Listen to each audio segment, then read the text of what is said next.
มาซื้อกันไปขึ้นอันใหญ่มากเลยจะไอ้กับน้องข้าวกันนี่เอ้ยเมื่อเปิดยาสีเนื้อน้องเป็นปัญชา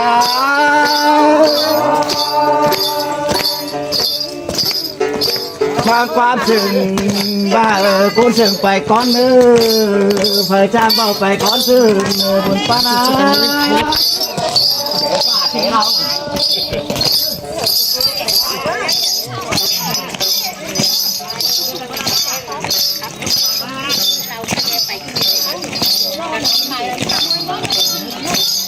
โน่นน้ำลายให้ส่งข่าวเขาได้ขนาดนี้ค่ะยิ้มลูกเราน้องเขาจะเอาเขาเลยเดินหมอนทำมาถือเอาเนี่ยก็โอ้ข่าวไม่ต่อเต้นเจ้าหน่อค่ะแม่อยู่ไหนก่อนเดินตั้งเลยเล่นได้ท่ากันแล้วที่เล่นก็หาเล่นมาจะมาจะหาพี่เนาะอยากจะหน่อยคงนั่งเจ้าเขาเราเป็นเองเอาถุงบอสมาตั้ง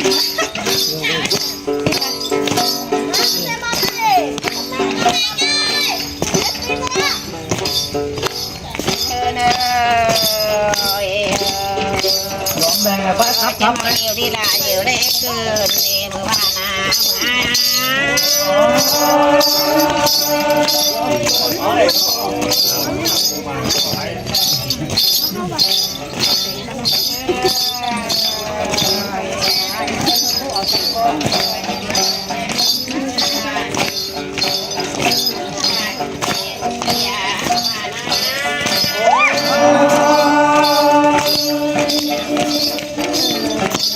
ที่สุดแต่นี่มีนั่นไงคนนั้นไม่ได้เก่าเลยนะหมูเป็นใหญ่ย่าดีกาชี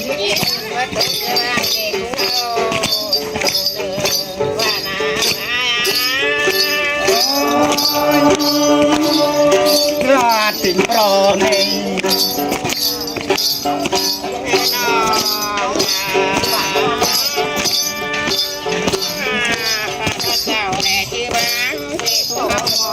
เมื่อวานทิ้งลายหมูปีลายคือน้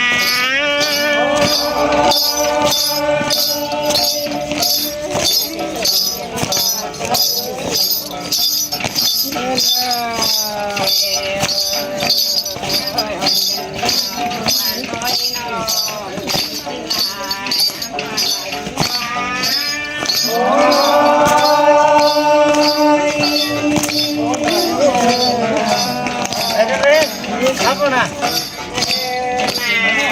ครับครับเจอำยอดอยู่วันงามให้เราชิโกะ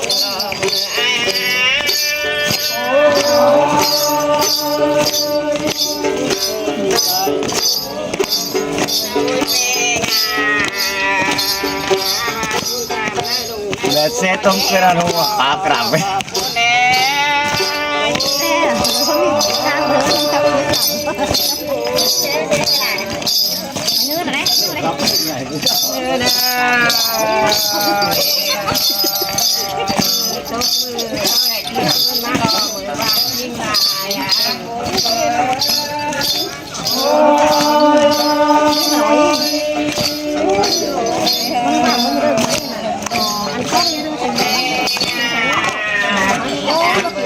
ปันกันน้อยหรอ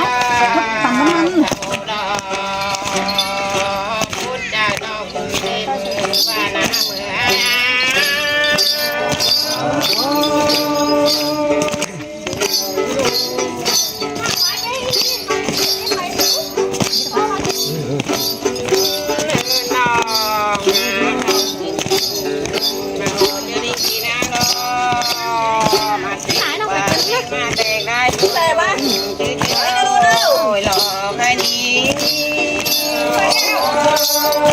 มือหน่อยไป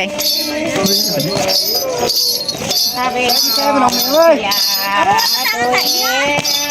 มาตามกันใส่นะมาตามกันใส่นะกินนะไอ้คนนะกินปลาเคี้ยวเฉาคนนะกลางคนไปนะมาบ้านนะค่ะทำมาจัดเป็นเดมนะ ดูเลยครับพ่อคุณน้องว่าเอามือมันขึ้นมือมันผิด ไหน ลืมติดตัวตั้งนานเพราะว่าเป็นน้องติง นั่นนะวันนี้น้ำบ้องหรือมันไปเรียนแค่เอาไปใช้ ตั้งบ้านบ้าน ถ้าใช้ตาแบบสบาย ครับกันอินกันโอเค แม่ที่ใช้เมาถึงไหน มามาใช้ออกไปเลยไปเลยบอกเขาทำของมานะใช้ผลเลยไอ้ขนาดมาได้เงินเนี่ย มาแม่มือมาที่ชายจืน เซ่ไม่เซ่ไหนมือคนยิงเล่นอ่ะงานเดียวไหมไม่ ใช่เอ้ยคนนี้มาแม่เบิ่นมาเจอชายเท่าเราดูน้องตา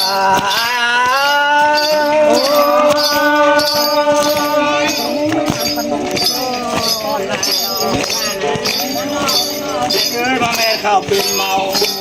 ตัดที่เมาแล้วเนี่ยมือแป้ง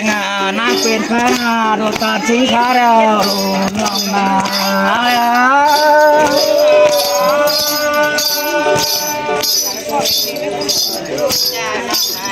ไปหาเจ็ดกตาบาตุแรงถ้าไม่ได้มานั่นเอง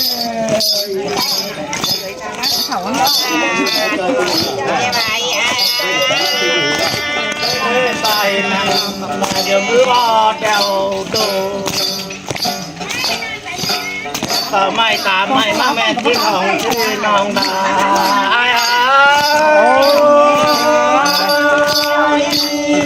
สุขใจ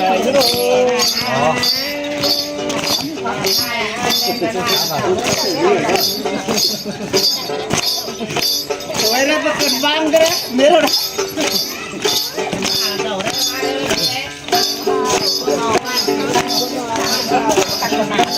กินเราน้อยสับปิ่งปลาจะรอจิ้วน้องหลานน้องแม่ไงน้องเคยกว่า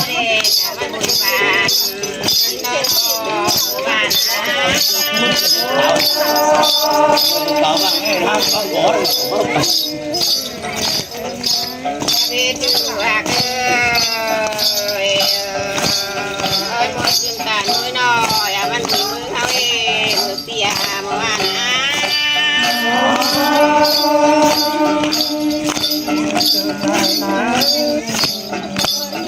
น้องพบนี่ได้ยินนาได้ได้เปียว่าเด้อว่าเชื่อที่ไปรักกันตอน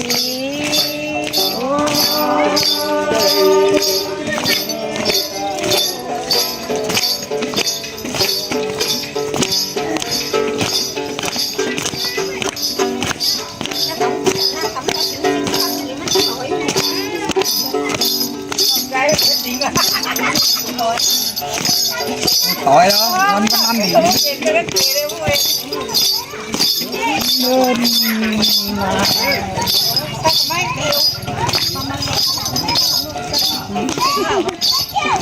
มาจอมไรไม่เสียเปลี่ยนนี่น้องมาหน่อยคุณนายยูรู